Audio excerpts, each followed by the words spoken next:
Glórias a Deus. Aleluia. Aleluia.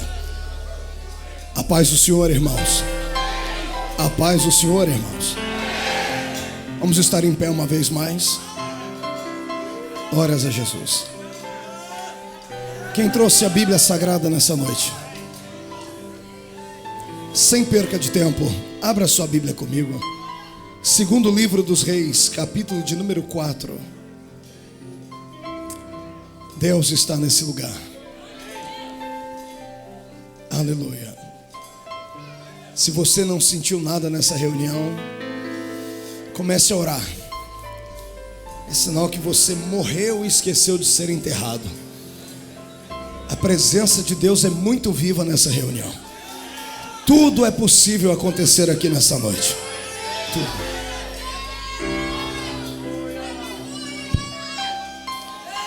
Segundo livro dos Reis, capítulo de número 4. Aleluia. Quem encontrou, diga amém. Quem não achou ainda, diga misericórdia. Eu espero você achar. Eu louvo a Deus pela vida da igreja aqui de Framingham, pela vida do pastor Divonci, o nosso pai, companheiro, amigo, mestre. Um beijo no coração dele. Por conhecer essa figura simpática que é o Amarildo, né? Que figura simpática, né, irmão? Dá vontade de pegar ele e dar um monte de beijo nele. Tremendo, Deus te abençoe. Está escrito assim: certa mulher das mulheres dos discípulos dos profetas clamou a Eliseu dizendo: o meu marido, teu servo, morreu. Tu sabes que ele temia ao Senhor, e é chegado o credor para levar os meus 2 filhos para serem escravos. E Eliseu lhe perguntou: o que te hei de fazer, mulher? Diz-me aí o que é que tens em tua casa. Ao que ela respondeu: a tua serva não tem nada em casa, senão uma botija de azeite. Então disse ele: vai, pede emprestadas vasilhas a todos os teus vizinhos, vasilhas vazias, não poucas. Então entra, fecha a porta sobre ti e sobre teus filhos. Deita o teu azeite em todas aquelas vasilhas e põe à parte a que estiver cheia. Partiu, pois, dele, fechou a porta sobre si e sobre seus filhos. Estes lhe chegavam as vasilhas e ela as enchia. Cheias as vasilhas, disse ela a um dos filhos: chega-me aqui mais uma vasilha. Mas ele respondeu: não há mais vasilha nenhuma. E então o azeite parou. Então foi ela, fez saber ao homem de Deus, e ele disse: vai, mulher, vende o azeite, paga a tua dívida, e tu e os teus filhos vivei do resto. Amém. Fecha a Bíblia, coloque no banco, na cadeira, e pegue na mão do irmão mais bonito do seu lado. Fecha o corredor, pegue na mão do irmão do outro lado. Isso. Se não tiver ninguém bonito aí, venha pegar na minha mão aqui. Pegou na mão do irmão, aperta a mão dele com carinho até ele falar ai. Crente pentecostal que não faz barulho está com defeito de fabricação.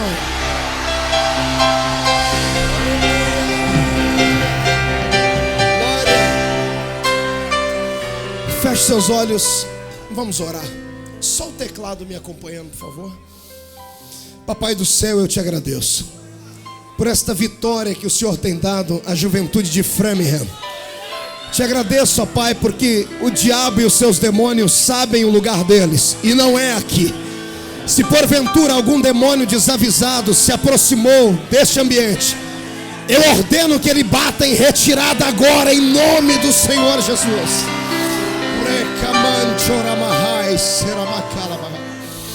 Eu gostaria ainda, Senhor, de fazer um pedido de atrevimento espiritual. Se o Senhor ainda é o nosso Deus, abra as comportas do céu sobre esta igreja e envia para cá uma comitiva alada. Eu quero 8 serafins aqui nesta igreja, Pai. 8 anjos de fogo que refletem o brilho da sua glória. Quero 2 serafins desta santa tribuna. Quero 2 serafins na entrada da igreja. 4 serafins na nave da igreja. Que eles comecem a sobrevoar este ambiente e a esparramar brasas de fogo agora. Eita Deus. Fica conosco, Pai. Nos ajuda a ministrar a sua palavra em nome do Senhor Jesus. Amém e amém. Os que podem, tomem o seu assento. Aleluia. Um pouquinho mais de agudo aqui, só um pouquinho, bem pouquinho.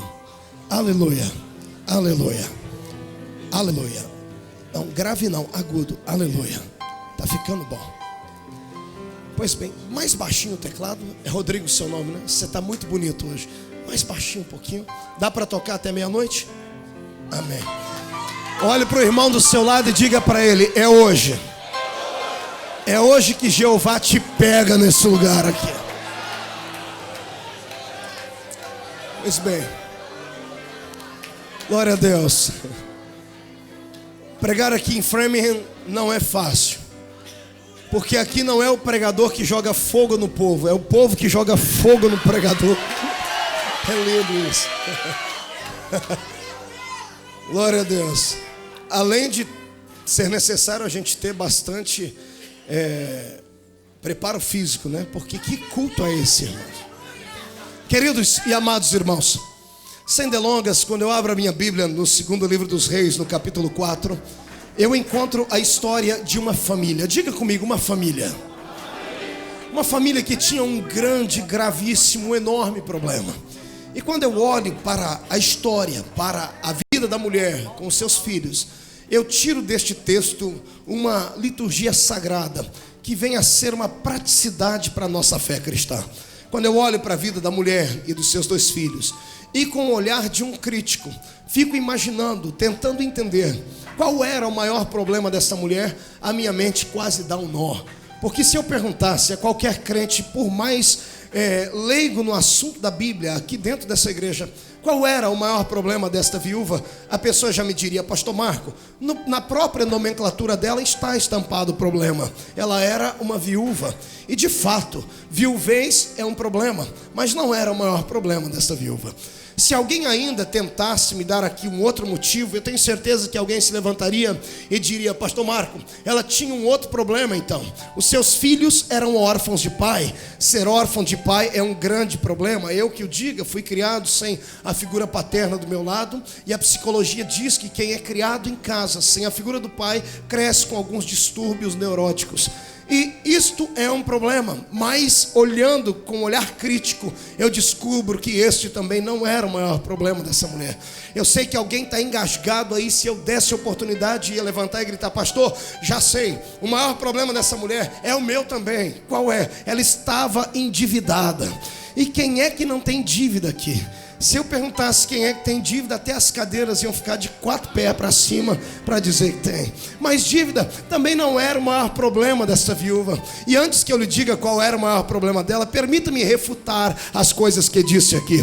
Quando eu digo que viuvez não era o maior problema dela, eu falo isso não com base nos escritos dos homens, mas sim com base na revelação divina da Bíblia. Porque a minha Bíblia diz que Deus é quem cuida das viúvas. Se há alguma viúva aqui, se há alguma viuvinha chorando, choramingando, entristecida, eu quero que você deixe de dar queixa na delegacia da terra e coloque os seus 2 joelhos no seu quarto e dê queixa na delegacia dos crentes, porque o seu caso é um caso para Deus resolver. Se essa igreja concorda comigo, jogue a mão lá em cima e dê um glória a Jesus.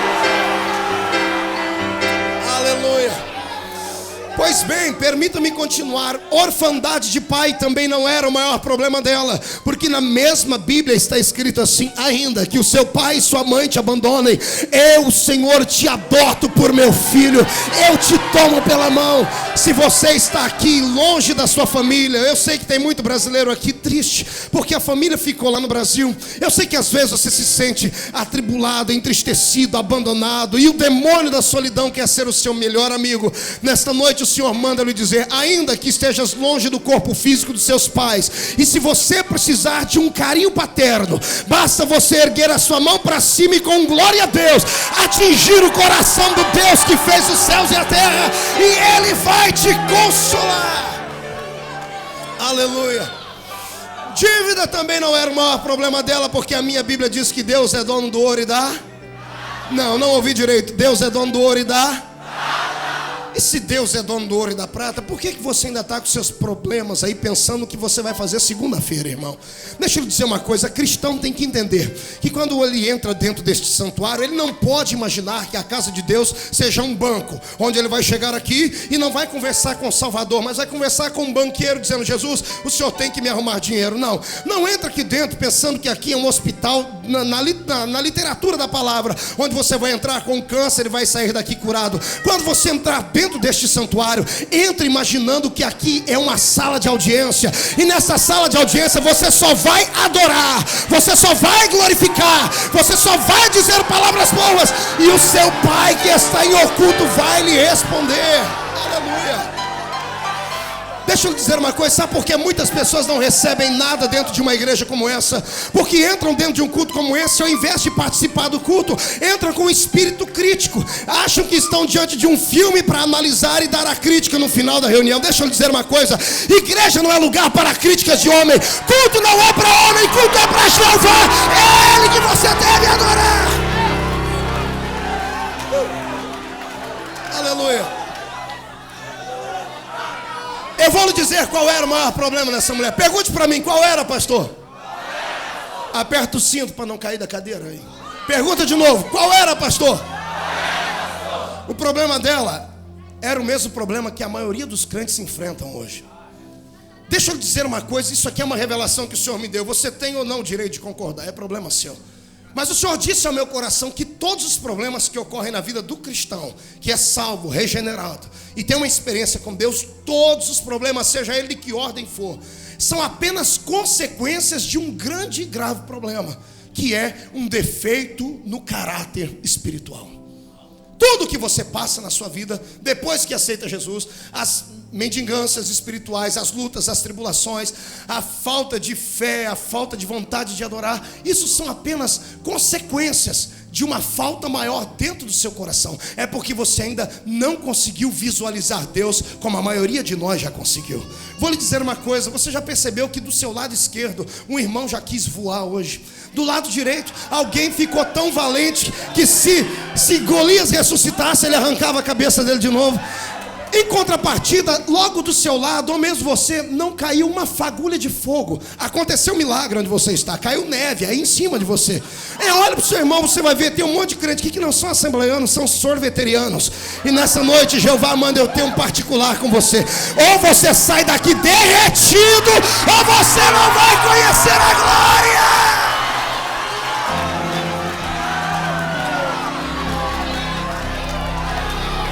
Não, pastor, eu não estou dando glória aqui porque o meu filho está doente. Balela.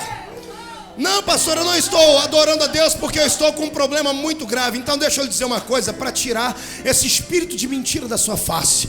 O crente, ele só é crente de verdade, meu irmão, quando ele está passando pelo vale da sombra da morte. Quando você vê um crente pulando, gritando, irmão, é porque ele deve estar com um pé dentro da cova e o outro fora. Porque é nessa hora que a gente sente a necessidade. Agora, quando eu vejo esse crente bonitinho do seu lado aí, cheio de etiqueta, cheio de protocolo, eu fico pensando que está na hora de Deus mandar uma luta para ele, irmão, para ver se ele se levanta e adora e glorifica o nome do Rei. Yes!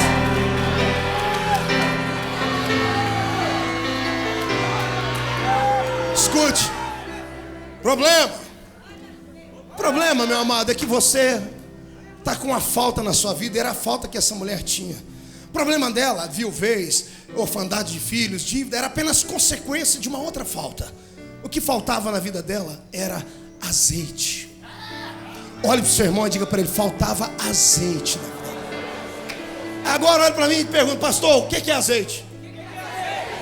Já vou lhe dizer o que não é azeite. O que não é azeite? Aquele óleo que usa-se lá em Portugal, óleo de oliva, Maria, aquilo não é azeite. Não este que nós temos aqui. Aquele óleo de dendê da Bahia, tem algum baiano aí? Tem. Aquilo é só o sangue de Jesus, para ter misericórdia. É o que eu digo, irmão, aquilo não é o azeite que a gente precisa. Você ri porque não foi você que experimentou o efeito daquela treva. Pastor Edvonso, eu estava pregando uma vez em Salvador e me deram o tal do vatapá para comer antes da mensagem. Irmãos, com 15 minutos de mensagem eu já botei outro nome no vatapá, destampar. Você ri porque não era você no meu lugar. E pregador pentecostal é valente, ele vai até o fim, até as últimas consequências. E quando eu já estava chamando Jesus de Genésio, azul, eu coloquei o povo de pé e caiu uma glória e eu fui gritar: receba.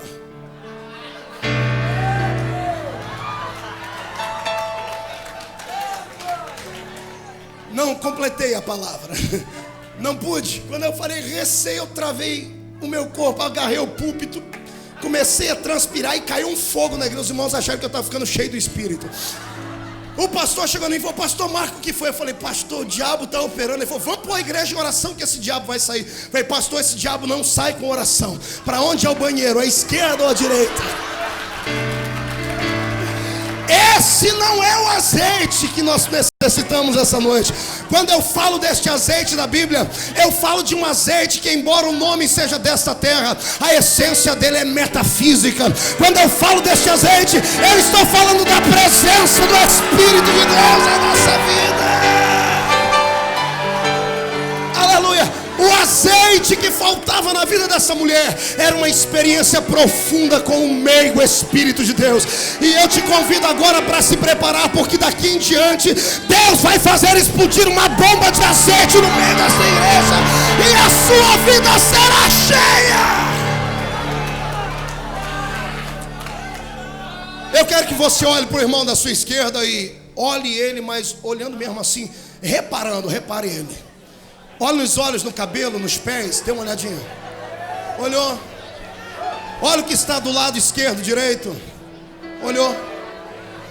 Olhe para mim. Eu vou te dizer agora a diferença entre o crente que tem o azeite e o que não tem o azeite.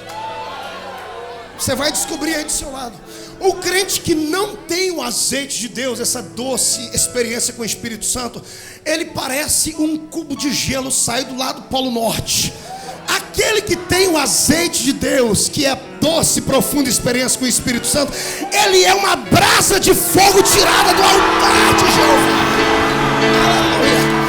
Glória a Deus.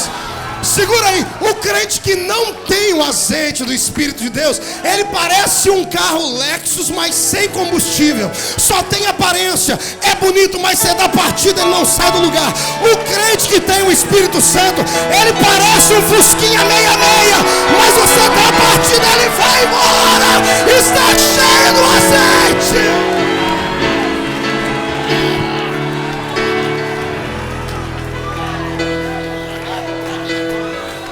O crente que não tem o azeite de Deus, ele parece uma tartaruga de casco para baixo e pé para cima. Pergunta por quê? Só faz movimento e não sai do lugar. Agora o que tem azeite de Deus, ele é parecido com uma locomotiva acesa. Ou sai da frente ou ele te atropela. Agora volte a olhar para o irmão do seu lado e ver com o que ele se parece. Se ele não der um grito de glória, irmão, vai na orelha dele e grita: adora!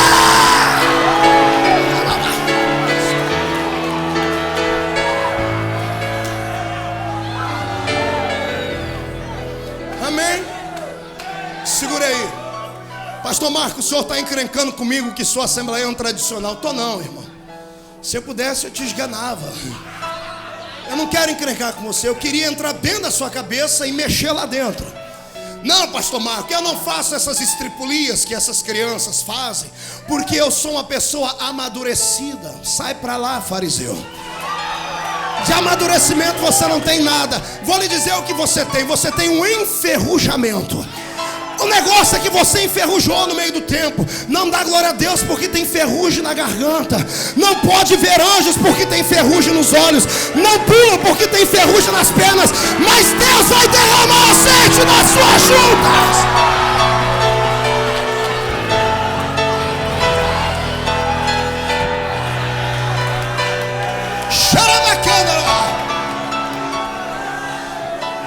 Não, pastor, é porque você também é menino. É porque você também nasceu ontem. Deixa eu lhe dizer uma coisa, não se engane com a embalagem, viu? Eu tenho 30 anos, tenho 15 anos de fé, mas eu já li a Bíblia 16 vezes, 600 livros acerca dela. No começo do meu ministério eu era um metidinho a intelectual. Sabe o que é metidinho a intelectual? Eu ia para a igreja e achava que eu era o bambambam da vez. Eu estudava a revistinha da escola dominical no sábado, para no domingo caçar encrenca com o professor da escola dominical. Eu enfrentava até o pastor da minha igreja, porque eu julgava que porque eu podia estudar, podia ter um conhecimentozinho mais, eu ia crescendo na fé. Amados, até que um dia Jeová puxou meu tapete. Porque eu comecei a ver uma vez lá na minha terra, caiu um cidadão endemoniado dentro da igreja, irmão, foi um Deus nos acuda para expulsar. Eu fui um dos que fui lá expulsar ele, com toda a retórica, com tudo que eu havia lido na Bíblia. Eu olhei para ele e disse: sai agora no nome de toda a teologia que eu aprendi. O demônio olhou para mim e disse assim: eu não te conheço, se não sair daqui eu entro dentro de você. Você está rindo porque não foi você lá. Amados, demorou uns 45 minutos para achar um filho de Deus para expulsar. Os outros que estudavam muito comigo não deram conta de expulsar. Até que saiu do meio da igreja lá um irmãozinho desses, cortador de cana, pé rachado, sabe, canela de fogo. Foi lá e botou o dedo e expulsou o demônio.